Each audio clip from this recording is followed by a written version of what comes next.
Hello friends, welcome to taste of Sanvi. இன்னைக்கு நல்ல சுவையான கடலைப்பருப்பு பாயாசம் எப்படி செய்கிறதுன்னு பார்க்கலாம். 1½ கப்பு கடலைப்பருப்பு எடுத்துக்கோங்க. அதை ஒரு பாத்திரத்தில் சேர்த்து கொஞ்சம் கலர் மாறுற வரைக்கும் வறுத்துக்கோங்க. இப்போ கலர் மாறிடுச்சு. அடுப்பு ஆஃப் பண்ணிவிட்டு இதில் தண்ணி சேர்த்து இந்த பருப்பை நம்ம கழுவி எடுத்துக்கலாம். அடுத்ததாக ஒரு குக்கரில் இந்த பருப்பை மாற்றிக்கோங்க. மாற்றிட்டு சூடு தண்ணி சேர்த்து வேக வைக்க போகிறோம். அதுக்காக நான் இன்றைக்கி 6 கப்பு சூடு தண்ணி எடுத்துருக்கிறேன். அந்த தண்ணியை சேர்த்துட்டு கொஞ்சம் நெய் சேர்த்து மிக்ஸ் பண்ணிக்கோங்க. அடுத்ததாக இந்த குக்கரை மூடி நம்ம இந்த பருப்பை வேக வைக்கலாம். குக்கரை மூடிட்டு வெயிட் போட்டுக்கோங்க. 4 விசில் வந்ததும் நம்ம அடுப்பை ஆஃப் பண்ணிடலாம். ஆவியெல்லாம் போனதுக்கப்புறமா இப்போ ஓப்பன் பண்ணி பார்க்கலாம். பருப்பு நல்லா வெந்திருக்கு.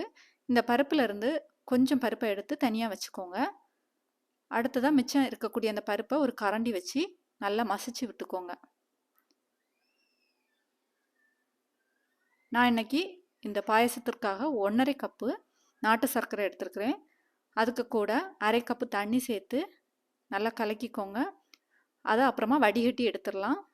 இந்த நாட்டு சர்க்கரை கரைசலை இப்போ நம்ம அந்த வேக வச்ச கடலைப்பருப்பு கூட சேர்த்து நல்லா மிக்ஸ் பண்ணிக்கோங்க. அப்புறமா தேங்காய் பால் எடுத்து வச்சுக்கணும். நான் இன்னைக்கு 1 கப்பு 2ஆம் தேங்காய் பால் சேர்த்துருக்குறேன். சேர்த்துட்டு நல்லா கொதிக்க வச்சு குறுகி வரணும். இன்னொரு பாத்திரத்தில் நெய் சேர்த்துக்கோங்க. 3 டீஸ்பூன் நெய் சேர்த்துட்டு முந்திரி பருப்பை சேர்த்து கோல்டன் கலராக வறுத்து எடுத்து வச்சுக்கோங்க. அதே நெய்யிலேயே கொஞ்சம் கிஸ்மிஸ் பழத்தையும் சேர்த்து வறுத்து எடுத்து வச்சுக்கோங்க. அப்புறமா கொஞ்சம் தேங்காய் சின்ன சின்ன துண்டுகளாக கட் பண்ணி எடுத்து வச்சுக்கோங்க. அந்த தேங்காயையும் அந்த நெய்யிலேயே சேர்த்து பொன்னிறமாக வறுத்து எடுத்து வச்சுக்கோங்க.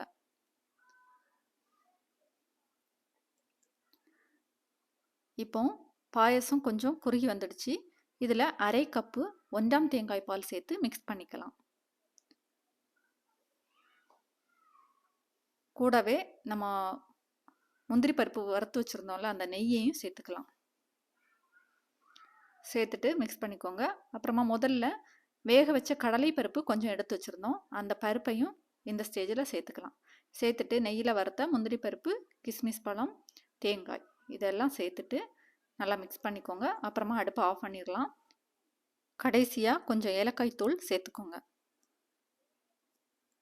இப்போது நல்ல எம்மியான டேஸ்டியான கடலைப்பருப்பு பாயாசம் தயாராகிடுச்சு. இது கொஞ்சம் நேரத்திலேயே இறுகிடும்.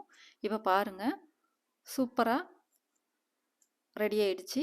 இதை போலவே நீங்களும் ட்ரை பண்ணி பாருங்கள். எப்போவுமே பாசி பருப்பில் பாயசம் செய்கிறதுக்கு பதிலாக ஒரு தடவை இந்த மாதிரி கடலைப்பருப்புலையும் செய்து பாருங்கள்.